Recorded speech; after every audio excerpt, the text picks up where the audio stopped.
Present మీకు ఇప్పుడు ఆ ఎనర్జీస్ ఎలా ఉన్నాయి? దానివల్ల ఏంటి అనేది దీని ద్వారా తెలుసుకోవచ్చు. అలాగే చక్రాస్. మన చక్రాస్ ఎనర్జీస్ తెలుసుకోవడానికి ఏమీ పరికరం లేదు. జస్ట్ నా మూలాధార చక్రం ఎలా ఉంది, ఇట్లా అన్నీ తెలుసుకోవడానికి ఆ చక్రాస్ గురించి తెలుసుకోవచ్చు. అలాగే కొంతమందికి భయం ఉంటదండి.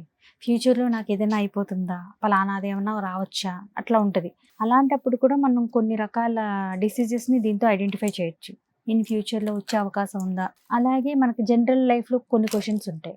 మ్యారేజ్ అవుతుందా? అవ్వదా? జాబ్ సక్సెస్ ఉందా? లేతే బిజినెస్ సక్సెస్ ఉందా? బిజినెస్ అయితే ఏ బిజినెస్ చేయాలి? ర్యాండమ్‌గా ఇలా క్వెషన్స్ చాలా ఉంటాయి మనకి. ఈ హౌస్ తీసుకోవచ్చా? తీసుకోకూడదా? ఇక్కడుంటే ఎంతవరకు పాజిటివ్‌గా ఉంటుంది? ఇలా ప్రతి విషయాన్ని గూడా మనం దీని ద్వారా తెలుసుకోవచ్చండి. సరే, ఇప్పుడు అన్ని విషయాలు దాని ద్వారా తెలుసుకోవచ్చు అంటున్నారు. ఇప్పుడు నేనే ఉన్నాననుకోండి.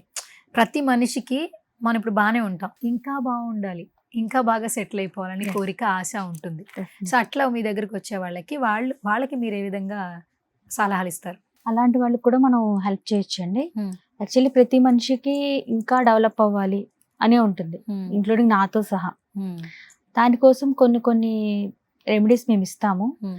డెఫినెట్‌లీ అది వాడిన తర్వాత వాళ్ళే చెప్తారు. ఎలాంటి యెస్. రెమెడీస్ ఇస్తారు మీరు? కొన్ని సైంటిఫిక్‌గా ప్రూవ్ అయిన థింగ్స్ ఉంటాయండి మా దగ్గర. అవి మేము అప్లై చేస్తాము.